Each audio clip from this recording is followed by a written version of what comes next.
Good morning everyone. कैसे हैं आप सब।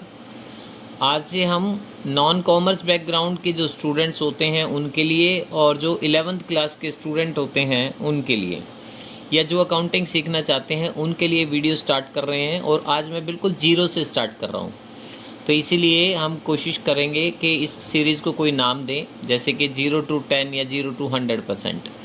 तो स्टार्ट करते हैं हम। अगर किसी को बिल्कुल भी अकाउंटिंग नहीं आती है तो ये वीडियोस बिल्कुल भी मिस ना करें। अकाउंट को हमने 2 पार्ट में डिवाइड कर रखा है। अकाउंटिंग कुछ भी नहीं है, मैं कहता हूँ बहुत आसान सा काम है। अकाउंटिंग को हमने 2 पार्ट में डिवाइड कर रखा है, जिसमें से एक है डेबिट और दूसरा है क्रेडिट। डेबिट को भी 2 पार्ट में डिवाइड कर देंगे हम। पहला है असेट्स और दूसरा है एक्सपेंसेस। और क्रेडिट को भी 2 पार्ट में डिवाइड कर देंगे हम। एक है लायबिलिटीज़ और एक है इनकम। अब आपने इस क्वेश्चन को ऐसे समझना है, इसको थ्योरी को ऐसे समझना है कि असेट्स जो होती है वो हमेशा बराबर होती है लायबिलिटीज़ के। और लायबिलिटीज़ को हम 2 पार्ट में डिवाइड करते हैं। एक होता है कैपिटल, ऑनर का पैसा, और दूसरा होता है आउटसाइडर, जो एक्सटर्नल लायबिलिटीज़, इसको हम बोल सकते हैं एक्सटर्नल लायबिलिटीज़। तो इसका मतलब ये हुआ कि आप इसको ऐसे समझें कि बिज़नेस में जो भी एसेट्स आती है वो कहीं ना कहीं से तो आई होगी, किसी ने तो पैसा इन्वेस्ट किया होगा। तो इसीलिए अगर मान लीजिए मैं कहता हूँ क्वेश्चन में, अगर बिज़नेस में, क्योंकि देखो बिज़नेस की खुद की एक अपनी एंटिटी होती है, ठीक है, और ऑनर की अपनी एक अलग पहचान होती है।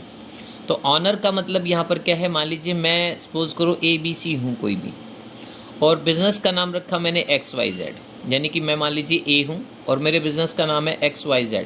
तो हम दोनों के देखोगे ध्यान से तो नाम अलग अलग हैं, मेरा नाम अलग है, इसका नाम अलग है। अगर मान लीजिए मैं सपोज़ करो A नाम से ही बिज़नेस रख दूँ तो दोनों के नेम सेम हो जाएंगे, लेकिन क्या ये पहचान है? A तो कोई पर्सन हो सकता है और A बिज़नेस है, तो उसके आगे उसकी बिज़नेस की एंटिटी आपने देखा होगा, जैसे देखिए तरुण फुटवेयर है ना, PC ज्वेलर्स है ना, या फिर टाइटन, मतलब इस तरीके से नाम होते हैं जिससे उसकी एक अलग पहचान बनती है और पता चलता है कि वो किस चीज़ का बिज़नेस है। अगर आप बेचते हो, मान लीजिए दुकान है किराना स्टोर की और आप लिखते हो उस पर एकेडमी, तो नेचुरल सी बात है किराना का सामान खरीदने कौन आएगा उस पर, लोगों को तो यही लगेगा ना ये एकेडमी है। तो इस तरीके से क्या होता है, एक बिज़नेस की अपनी पहचान होती है। तो इसलिए हमेशा क्या ध्यान रखना है कि कैपिटल हमेशा बिज़नेस के लिए लायबिलिटी मानी जाती है, क्योंकि बिज़नेस अपने आप में, अगर मान लीजिए मैं हूँ, जैसे मैं आपसे पैसा लूँगा तो मेरे लिए तो लायबिलिटी हो गई ना आप, कि मैंने आपसे पैसा उधार लिया, आज नहीं तो कल मैंने चुकाना है। तो ठीक इसी तरीके से बिज़नेस क्या करता है, ये XYZ क्या करता है, A से पैसा उधार लेता है। तो XYZ के लिए A क्या हुआ, लायबिलिटी हुआ, मतलब कैपिटल। तो कैपिटल को हम लायबिलिटी क्यों लिखते हैं, ये बात समझ आ गई। तो A ने बिजनेस में पैसा इन्वेस्ट किया तो ये इसके लिए इन्वेस्टमेंट होगी, A के लिए इस बिजनेस में, बट XYZ के लिए क्या हो गई, ये लायबिलिटी हो गई। तो ये कॉन्सेप्ट आपको समझना जरूरी है। तो बिजनेस में जब भी कोई एसेट्स आएगी तो उसका कारण क्या होगा, या तो ऑनर कैपिटल, या फिर आप बाहर के लोगों से पैसा उधार लेते चलोगे तो आपकी उधार बढ़ती चलेगी और इधर आपकी एसेट्स बढ़ती चलेगी। तो इसीलिए ये दोनों साइड हमेशा बराबर होती हैं। अब ये जो भी चीज़ें हम यहाँ पे लिखेंगे इसको हम 2 कैटेगरी में बांटेंगे, जो हमेशा बच्चों के लिए कन्फ्यूज़न क्रिएट करती है। पहला होता है जर्नल एंट्री। जर्नल एंट्री क्या होता है, हमारे पास डेली रूटीन में जो भी आप मॉनेटरी ट्रांजेक्शन करते हो, पूरे दिन में करते हो या मतलब वीक में करते हो या महीने में करते हो, तो इसको आपने दूसरे नंबर पे यानी कि कन्वर्ट कर देना है लेजर पोस्टिंग में। अब ये क्या होता है, बेसिकली आप ऐसे समझें कि मान लीजिए मेरे पास 2000 बुक हैं, ये जनरल एंट्री की बात कर रहा हूँ, 2000 बुक है, मैंने हर रोज़ बुक्स खरीदी और एक रूम के अंदर मैं डालता गया। ये मान लीजिए हमारा रूम है, ये रूम है, और मैं हर रोज़ ये बुक लाता हूँ और यहाँ पे बुक डालता जाऊँगा। कभी बायो की है, कभी केमिस्ट्री की, कभी अकाउंट्स की है, कभी हिंदी की है, कभी इंग्लिश की है, मतलब डिफरेंट सब्जेक्ट की बुक मैं यहाँ पे ला के डालता जाऊँ। और मैं इस तरीके से करके इस कमरे को पूरे 2000 बुक से भर दूँ। और फिर मैं आपको बोलूँ कि इसमें से है ना 20 बुक्स जो है मेरे पास अकाउंट्स की बुक है, और ये सारी अकाउंट्स की बुक आप मुझे निकाल के दो। तो 2000 बुक में आपको सोचो कितनी मेहनत करनी पड़े, क्योंकि मैंने तो सारी की सारी बुक यूँ उठाई और यूँ डाल दी रूम के अंदर। तो इसीलिए आपके साथ क्या समस्या आएगी, तो जर्नल एंट्री क्या, पूरे साल में जितने भी ट्रांजेक्शन हैं हम उनको हर रोज़ पेज पे लिखते जाएंगे, डेट वाइज लिखते जाएंगे। और आखिरी में जब मुझे ये पता करना हो कि पूरे साल में कितनी ट्रांजेक्शन ऐसी हैं जो सिर्फ कैश की हैं, या गुड्स खरीदा उसकी यानी कि परचेज़ की है, या गुड्स मैंने सोल्ड किया यानी कि सेल्स की है, या मैंने कितनी बार स्टाफ को सैलरी दी उसकी है, तो ये मेरे लिए मुश्किल काम हो जाए, क्योंकि पेज पलटने पड़ेंगे मुझे पूरे साल में, पता नहीं कब कब मैंने सैलरी दी होगी स्टाफ को, तो जैसे मैंने यहाँ बोला। लेकिन अगर सोचो, अगर ये सारी किताबें लाने के बाद हर रोज़ मैं इस रूम में ऐसे कर दूँ, यहाँ छोटे छोटे रैक बना दूँ, यहाँ ऐसे करके ये ऐसे रैक बना दूँ, और यहाँ सब के ऊपर रैक के अंदर क्या करूँ कि खाने बनाने के बाद यहाँ लिख दूँ अकाउंट, यहाँ लिख दूँ बायो, यहाँ लिख दूँ बिजनेस स्टडी, यहाँ लिख दूँ इकोनॉमिक्स, ठीक है, या फिर यहाँ पे लिख दूँ मान लीजिए कोई और, जैसे मैनेजमेंट अकाउंटिंग है या फिर कॉस्ट अकाउंटिंग है, ये सब की लिख दूँ। और जो भी बुक मैं ये 2000 लाते जा रहा हूँ पर डे के हिसाब से, 2 बुक 3 बुक 4 बुक जितने भी लाता जा रहा हूँ, जिस सब्जेक्ट की अगर उनको अलग अलग मैं रख दूँ, और मैं आपको कहूँ अकाउंट की बुक, तो आप इस पर्टिकुलर देखो, इस खाने को देखोगे आप, और यहाँ से अकाउंट की बुक ला के मुझे दे दोगे, कितना सिंपल है। तो इसका मतलब इस तरीके से करने की बजाय इस तरीके से अगर करें तो हम, मतलब बुक तो लानी ही पड़ेगी कमरे में, लेकिन उसको रैक में लगा दें तो कितना अच्छा हो जाए। यही काम जर्नल एंट्री का लेजर पोस्टिंग के साथ होता है। जर्नल एंट्री में क्या करते हैं हम, डेली रूटीन की सारी ट्रांजेक्शन इस पेज पे नोट कर देंगे, दूसरे पेज पे कर देंगे, तीसरे पे कर देंगे, और हर रोज़ वो पेज हमारे भरते जाएंगे, यानी कि बुक वो भरती जाएगी हमारी।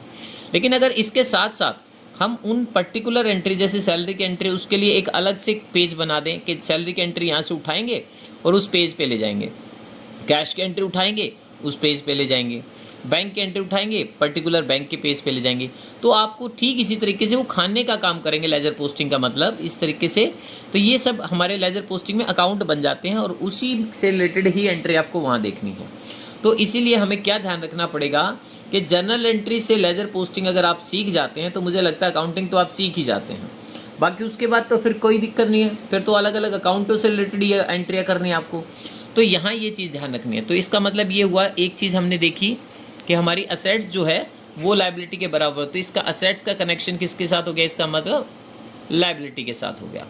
अब इसके बाद जो है दूसरा है हमारे पास एक्सपेंसेस और इनकम। इसका क्या काम होता है, देखिए बिजनेस में कोई भी असेट्स अगर आप लेके आए हैं तो यूँ तो नहीं लाए होगे कि उस असेट्स को आपने यूज़ किया और फिर उसके बाद आपने, बल्कि क्योंकि कोई भी प्रॉपर्टी जब बिजनेस में आती है, जैसे प्लांट एंड मशीनरी हुआ, या मान लीजिए आपने कोई स्टॉक लिया, या मान लीजिए, तो उसको आप अपने पास रखेंगे तो वैल्यू थोड़ी बढ़ेगी।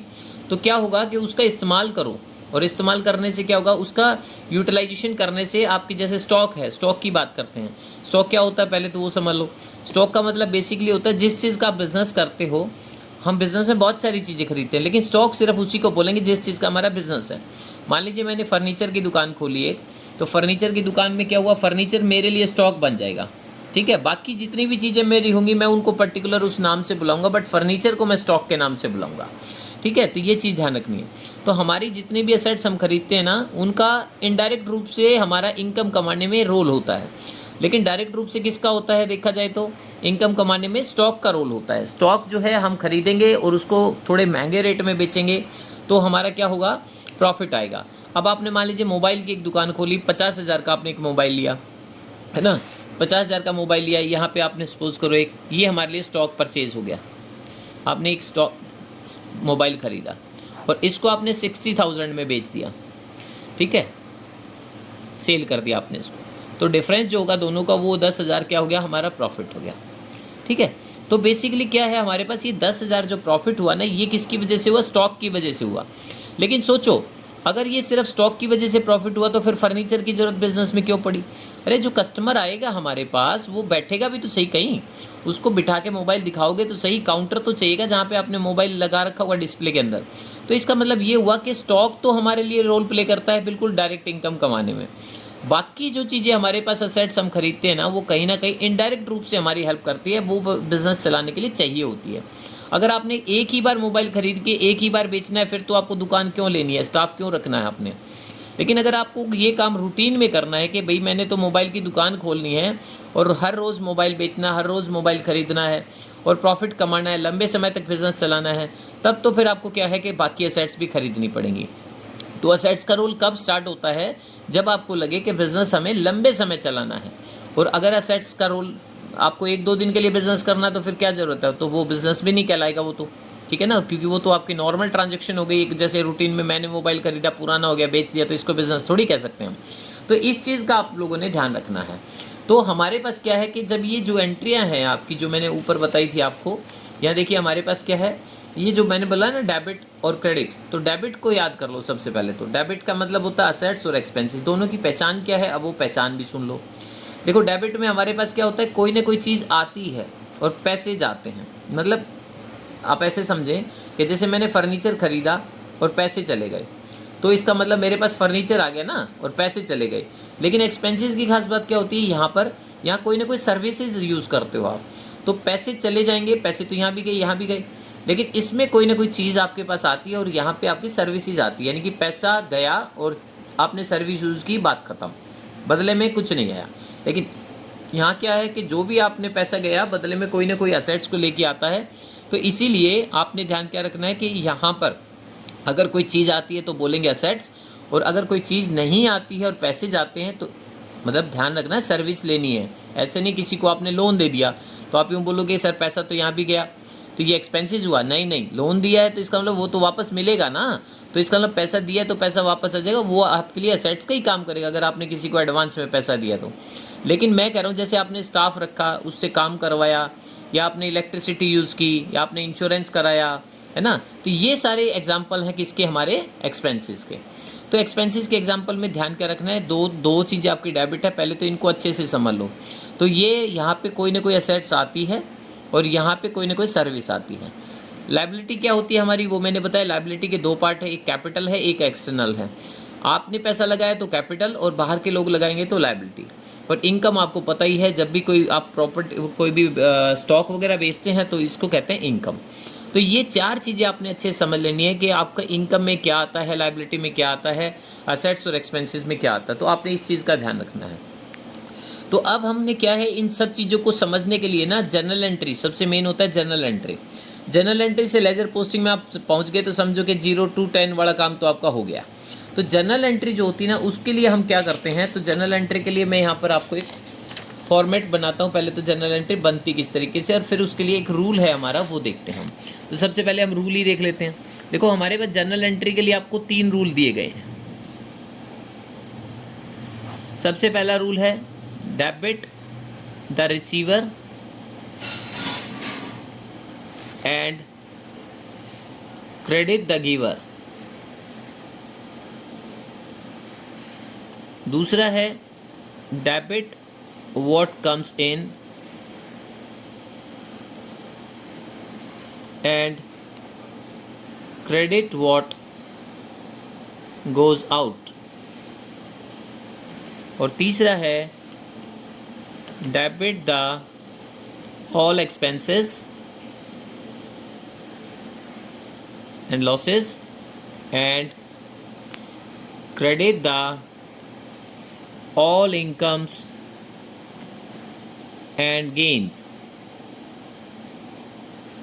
ठीक है, अब इन तीनों रूल में जो मोस्ट इंपॉर्टेंट रूल है ना, वो सेकंड है। पहले तो इसको सीख जाओ आप अच्छे से, क्योंकि देखो बिजनेस है तो नेचुरल सी बात है, कभी कुछ आएगा तो कभी कुछ जाएगा।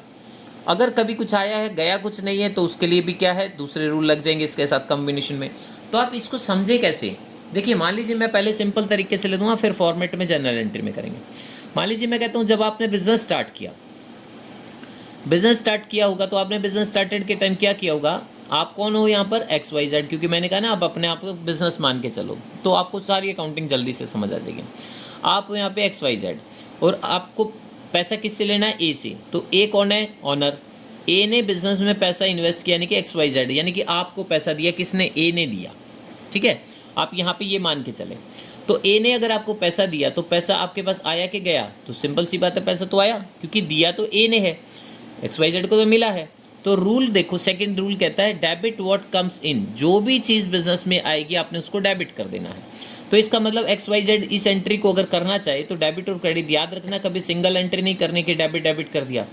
अकाउंटिंग की खास बात है, एक चीज़ डेबिट होती है तो एक क्रेडिट होती है, तभी तो आपकी बैलेंस शीट सुना है ना आपने, बैलेंस शीट होती है अकाउंटिंग के अंदर, वो मैच होती है, एक साइड डेबिट और एक साइड क्रेडिट। तो आपने क्या करना है, A ने जो बिजनेस में पैसा लगाया, तो XYZ बोलेगा कि एक एंट्री उसने डेबिट करनी है और एक क्रेडिट करनी है। तो वो कैसे करेगा इस चीज़ को कि XYZ कहेगा मेरे पास क्या आया, कम्स इन, जो आया डेबिट करना। तो XYZ के पास क्या आया, ए थोड़ी आया, उसके पास पैसा आया, तो वो लिखेगा कैश अकाउंट डेबिट। कहाँ से आया, ए से आया, तो ए, यानी कि ए को हम यहाँ कैपिटल बोल देते हैं, तो मैं ब्रैकेट में लिख देता हूँ कैपिटल। तो इसका मतलब हुआ डेबिट और क्रेडिट दोनों पता चल गए। फिर से रिपीट करता हूँ, XYZ एक बिजनेस है, उसमें पैसा लगाता है ए, ठीक है। तो ए की जेब से पैसा गया लेकिन XYZ को तो मिला, तो XYZ है बिजनेस, हमें तो बिजनेस के पॉइंट ऑफ व्यू से ट्रांजेक्शन करनी है। तो XYZ कहता है कि यानी कि जो भी मेरे पास आएगी चीज़ मैं उनको डेबिट करूँगा। तो XYZ के पास इस टाइम आया पैसा, तो कैश को डेबिट कर दिया। कहाँ से आया, उसका रीजन कौन था, ए, तो इसलिए उसको क्रेडिट कर दिया। अब हम दूसरी एंट्री देखते हैं बिजनेस स्टार्ट के बाद। मान लीजिए बिजनेस स्टार्ट करने के बाद आप क्या करोगे, दुकान या तो किराए पे लोगे या खरीदोगे। तो मान लीजिए आपने रेंट पे दुकान ली, तो आपने रेंट पेड किया। आप कौन हो, फिर से वही XYZ, क्योंकि ए तो मालिक है, उसका कोई रोल नहीं होता, वो तो पैसे लगा देगा बस, बाकी सब कुछ करने का काम होता है XYZ का, यानी कि बिजनेस का। तो यानी कि XYZ क्या कर रहा है, रेंट पेड कर रहा है, तो वो फिर से क्या करेगा, दो एंट्री लिखेगा, डेबिट और क्रेडिट। तो अब सोचो कि रेंट पेड, तो क्या कई बच्चे क्या करते हैं, वो कहेंगे कि सर रेंट पेड किया, रेंट थोड़ी पेड किया है, पेड तो पैसा किया है, रेंट तो उसका रीजन है। तो इसका मतलब है यहाँ पर आप बोलोगे कि XYZ कहना चाह रहा है कि मेरी जेब से पैसे गए, क्योंकि हम किसी को पैसा पेड करते तो क्या जाता है, पैसा जाता है ना, रेंट थोड़ी जाता है, तो हमारे पास पैसा जाता है। तो जाने वाली चीज़ क्या कहती है, नियम देखो हमने क्या पढ़ा था ऊपर, सेकंड रूल कहता है डेबिट व्हाट कम्स इन, जो आएगा वो debit, credit what goes out, जो जाएगा वो क्रेडिट। तो यहाँ पैसा जा रहा है, तो इसलिए आप यहाँ पे लिखोगे कैश, तो आपने लिखना है कैश को क्रेडिट लिखना है, क्योंकि पैसा गया, जाने वाली चीज़ क्रेडिट होती, तो कैश पता चल गया, कैश गया। अब ये कैश आपसे कोई पूछेगा क्यों गया, जैसे मैंने वहाँ कहा था ना, कैश आया, कहाँ से आया, कैपिटल से आया, तो यहाँ पैसा गया, कहाँ किसकी वजह से गया, तो यह दिख तो रहा है रेंट, इसका कारण कौन है, रेंट। अब आप सोच के देखो, मैंने आपको सिर्फ एक ही रूल बताया, second rule, debit what comes in and credit what goes out, आने वाली चीज़ को डेबिट करो, जाने वाली को क्रेडिट करो। अब देखो ध्यान से, नीचे इसके नीचे लिखा है debit the all expenses and losses, दुनिया के सारे खर्चे डेबिट होते हैं। तो हमने यहाँ रूल तो नहीं पढ़ा था, फिर भी अपने आप लग गया रूल। कैसे लग गया, क्योंकि मैंने क्या कहा, पैसा गया, किसकी वजह से गया, रेंट की वजह से गया, तो रेंट लग गया, अपने आप रूल भी हो गया। रूल कहता है ना कि दुनिया के सारे खर्चे, तो रेंट हमारे लिए खर्चा ही तो है, तो ये इसका मतलब ये हुआ ऑटोमेटिक रेंट। हमने जैसे ही लिखा कि इसका कारण क्या है पैसे जाने का, तो तुरंत आपने इसको कर दिया। अब इसके बाद और एंट्री करके देख लेते हैं। मान लीजिए गुड्स की बात करते हैं, अब हमने गुड्स खरीदा, परचेज गुड्स, आपने गुड्स खरीदा 10, 20, 30 हज़ार, 40 हज़ार, जितना भी आपने खरीदा, तो फिर से आपने क्या करना है, यहाँ एक एंट्री करनी है डेबिट, एक करनी है क्रेडिट। तो परचेज गुड्स, आगे कुछ नहीं बोला, किसी का नाम नहीं है, कुछ नहीं है, मान लीजिए, ठीक है। तो हमारे पास आपने गुड्स खरीदा, तो खरीदा होगा तो पैसे में ही खरीदा होगा, अगर उधार होता तो किसी का नाम होता, तो इसलिए ध्यान क्या रखना, परचेज गुड्स लिखा, मान लो 20 हज़ार का गुड्स आपने खरीदा, तो सिंपल सा है। अब आपने ये सोचना है कि XYZ जो है ना बिजनेस, वो ये सोचेगा कि मेरे पास क्या आया, तो गुड्स खरीदा तो गुड्स आया होगा, तो इसलिए यहाँ गुड्स को डेबिट कर दो, तो हम बोलेंगे परचेज, गुड्स को बोलते हैं परचेज, जब खरीदते हैं तो परचेज को डेबिट कर दिया। अब गुड्स आया तो गया भी होगा कुछ ना कुछ, पैसा गया होगा, तो पैसा क्या हो गया यहाँ पर, कैश हो गया, यहाँ पर क्रेडिट, ठीक है। तो इस तरीके से क्या है, आप लोगों ने क्या करना है, कुछ एंट्रियाँ करनी है। तो ये जो एंट्रियाँ हैं मैं यहाँ पे इससे नेक्स्ट वीडियो में, क्योंकि छोटी छोटी वीडियो बनाऊँगा, ज़्यादा बड़ी तो देखी भी नहीं जाती वीडियो, तो अगली एंट्री में मैं फॉर्मेट के साथ इन एंट्रियों को करूँगा। एक एंट्री और कर लेते हैं, चलो हम यहाँ मान लीजिए हमने माल बेचा, सोल्ड गुड्स, ठीक है। तो सोल्ड गुड्स का मतलब अब यहाँ पे अगर माल बेचेंगे तो माल तो जाएगा, तो एक डेबिट करना है, एक क्रेडिट। तो जो चीज़ गई, गुड्स चला गया, तो इसको लिखेंगे सेल्स, ठीक है। गुड्स गया तो सेल्स क्रेडिट हो गया। आने का बाद क्या हुआ फिर, इसका मतलब तो आया क्या होगा, आपके पास पैसा आया होगा, तो आप कैश को डेबिट कर दोगे। तो अब यही सारी चीज़ें जो मैंने आपको बिना फॉर्मेट के बताई, इसको मैं फॉर्मेट में अगले वीडियो में डालता हूँ, जनरल एंट्री क्लियर हो जाएंगी। तो 10-20 एंट्रियाँ करोगे, आराम से क्लियर हो जाएगा आपका अकाउंटिंग। फिर लेजर पोस्टिंग में चलेंगे हम, और फिर उसके बाद धीरे धीरे करके जो जो अकाउंट में आपको प्रॉब्लम आती चले डिस्कस करते चलेंगे, ठीक है। तो आज अभी इसको समझ लें, और फिर मैं नेक्स्ट वीडियो फॉर्मेट के साथ डाल रहा हूँ जनरल एंट्री की।